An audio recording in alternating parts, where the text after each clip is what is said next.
The morning fog rolled through the Tennessee Valley like a living thing, curling between the pine trees and settling in the low places where the creek ran cold and clear. Tom Henderson stood on his porch, coffee mug warming his calloused hands, watching the mist transform his ranch into something from a dream. After 30 years of raising cattle on this land, he thought he knew every inch of it. But the old cabin at the edge of his property remained a mystery. Tom had bought the cabin 3 months ago for $10 at a county auction. $10 for a structure that had stood for over 100 years. The price should have told him something, but Tom was practical. He saw lumber, nails, and a stone foundation that could be salvaged. The locals had other ideas about the place. They called it cursed. They said strange lights flickered in its windows on moonless nights. They whispered about the family that had lived there in the 1890s, about how they had simply vanished one winter, leaving everything behind. Tom didn't believe in ghosts. He believed in hard work, honest living, and the loyalty of a good dog. His Rottweiler, Rex, had been his companion for 6 years, and the dog had never steered him wrong. Rex had an instinct for trouble, whether it was a rattlesnake hiding in the woodpile or a storm rolling in from the west. The dog earned his keep and then some. On this particular morning, Tom decided it was time to finally explore the cabin properly. He'd been putting it off, busy with the cattle and the endless repairs that came with running a ranch alone. His daughter, Sarah, had moved to Nashville years ago, chasing dreams of becoming a musician. She called every Sunday, but the distance between them felt wider than miles.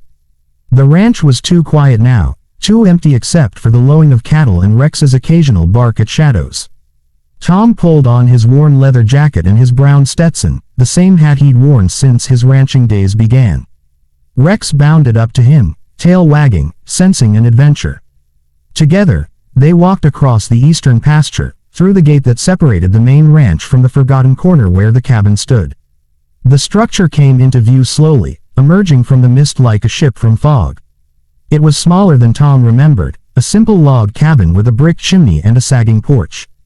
The roof, covered in moss and missing shingles, had somehow held together through decades of neglect. The windows were dark, like closed eyes, and the front door hung slightly ajar, as if inviting him in or warning him away. Rex stopped at the edge of the clearing, his ears perked forward. A low rumble started in his chest, not quite a growl but something cautious. Tom paused, studying his dog. Rex had never been afraid of anything, but he wasn't afraid now either. He was alert, focused, as if he sensed something Tom's human senses couldn't detect. "Easy, boy," Tom said, his voice soft in the morning stillness. "Let's take a look." They approached the cabin slowly. Tom's boots crunched on the debris scattered across the ground. Broken pottery, rusted tools, remnants of a life abandoned long ago. The porch steps groaned under his weight but held. He pushed the door open wider, and it swung on hinges that protested with a long, mournful creak. Inside, the cabin was frozen in time. A table stood in the center of the main room, still set with plates and cups, as if the family had simply stood up mid-meal and walked away forever. Dust covered everything in a thick blanket, and cobwebs draped the corners like lace curtains. A rocking chair sat by the fireplace, motionless yet somehow suggesting recent movement. Tom felt a chill that had nothing to do with the morning air. Rex entered cautiously, nose to the ground, following scents that Tom could only imagine. The dog moved through the room, investigating every corner, every shadow. Tom followed, his eyes adjusting to the dim light filtering through the dirty windows. There were 2 rooms, the main living space and a smaller bedroom at the back. In the bedroom, a bed frame held the remains of a mattress, and a wardrobe stood with its door hanging open, revealing empty darkness inside. Everything was ordinary and yet deeply unsettling. It was the ordinariness that bothered Tom most. The family hadn't packed. They hadn't prepared to leave. They had simply stopped existing in this space, as if erased from the world. Tom understood why the locals whispered about this place. Even in daylight, with the fog beginning to lift, the cabin held an atmosphere of sorrow, of unfinished business. Rex had moved to the corner of the main room, near the fireplace. He was pawing at the floorboards, whining softly. Tom walked over and knelt beside his dog. Rex was focused on a particular section of the floor, where the boards looked slightly different from the others. They were newer, or at least less weathered, as if they had been replaced or installed after the cabin was built. "What have you found, boy?" Tom asked, running his hand over the boards. They felt solid enough, but when he pressed on them, they gave slightly, as if there was empty space beneath. His rancher's instinct told him this was intentional. Someone had built something under these floorboards, something hidden. Tom went back to his truck and returned with a crowbar. Rex waited patiently, tail wagging now, pleased that his human understood. Tom worked the crowbar into the gap between the boards and pried gently. The wood resisted at first, then gave way with a crack that echoed through the empty cabin. He removed one board, then another, revealing a dark space beneath the floor. The smell that rose up was earthy and old, the scent of undisturbed time. Tom pulled out his flashlight and shone it into the opening. There, in a hollow carved into the foundation, sat a wooden box. It was about 2 feet long and a foot wide, made of dark wood that had somehow resisted decay. Brass hinges and a brass latch gleamed dully in the flashlight beam, tarnished but intact. Tom's heart beat faster. He told himself he wasn't superstitious, wasn't afraid, but his hands trembled slightly as he reached down and lifted the box out. It was heavier than he expected, and something inside shifted with a soft rustling sound. He set it on the table, brushing off the dirt and cobwebs. Rex sat beside him, watching intently, as if he understood the significance of this moment. The latch wasn't locked. Tom took a breath and opened the box. Inside, wrapped in oilcloth that had preserved them remarkably well, were letters. Dozens of letters, tied with faded ribbon. Beneath them were photographs, the old kind printed on thick paper, showing stern-faced people in Victorian clothing. And at the bottom of the box was a leather journal, its cover worn but intact. Tom carefully lifted out the journal. His hands, which had wrestled cattle and repaired fences without hesitation, handled these fragile pages with unexpected gentleness. He opened to the first page and saw handwriting, elegant and careful. The date read January 1891. The name written at the top was Margaret Hayes. Tom began to read, standing there in the dusty cabin with Rex at his side. Margaret's words painted a picture of life in this cabin, of a family struggling to make a home in the Tennessee wilderness. She wrote about her husband, James, a man who worked from dawn to dusk trying to farm the stubborn land. She wrote about their 2 children, Emily and Thomas, and the small joys and large hardships of frontier life. But as the entries continued, the tone changed. Margaret began writing about James's increasing desperation, about debts they couldn't pay, about threats from men who wanted their land. She wrote about her fear, about nights lying awake listening to footsteps outside, about the feeling of being watched.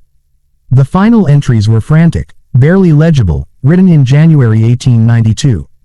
James had decided they needed to leave, to disappear in the night before the men came. They would go west, start over where no one knew them.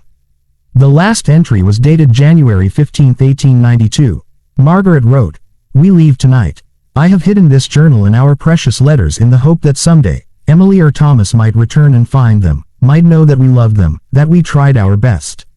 If you are reading this, know that we did not abandon our home willingly.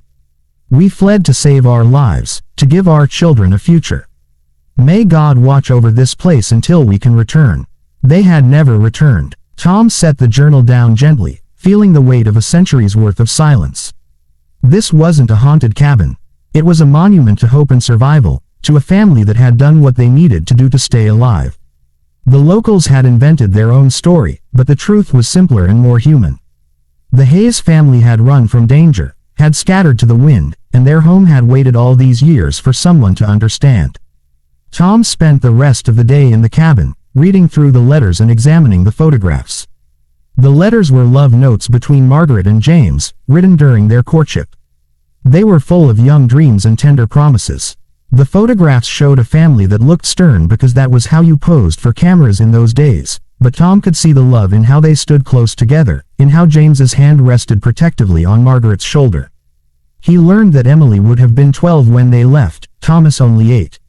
He wondered what had become of them. Had they made it west? Had they found the new life their parents desperately sought? There was no way to know, but Tom found himself hoping, across the gulf of more than a century, that they had found happiness. As the sun began to set, Casting long shadows through the cabin windows, Tom made a decision. He wouldn't tear down the cabin. He wouldn't salvage its lumber or reclaim its land. Instead, he would restore it, carefully and respectfully, preserving this piece of history. More than that, he would try to find out what happened to the Hayes family. Surely there were records, genealogies, some trail to follow.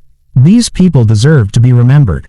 That evening, back at his house, Tom called Sarah. When she answered, he could hear music in the background, the sounds of Nashville nightlife. But when he told her about the cabin, about the journal and letters, she grew quiet and listened.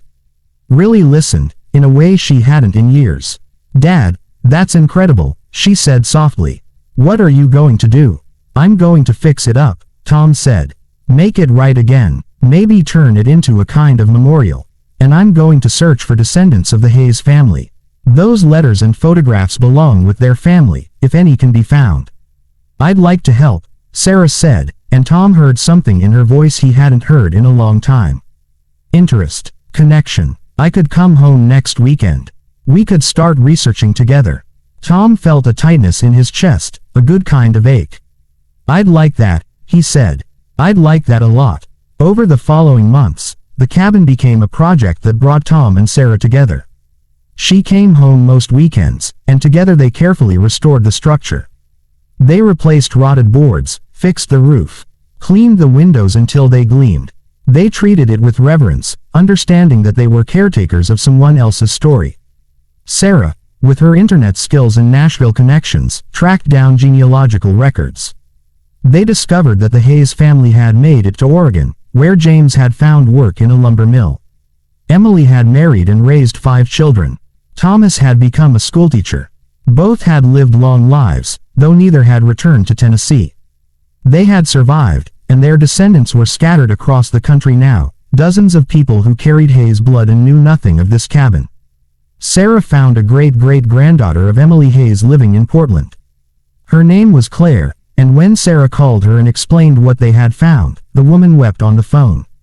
She had heard stories about Tennessee, about ancestors who had fled in the night, but the details had been lost to time. The journal and letters would fill in generations of missing history. Tom and Sarah invited Claire to come to Tennessee. When she arrived, Tom led her to the cabin, now restored, sturdy and clean, with the front porch rebuilt and the roof solid. Inside, the table had been refinished, the fireplace cleaned and repaired. On the mantel sat the wooden box, with the journal and letters and photographs inside. Claire stood in the doorway, her hand over her mouth, tears streaming down her face. "They lived here," she whispered. "My ancestors actually lived here." "They did," Tom said. "And they loved each other, and they survived. I thought you should know that. I thought you should have these."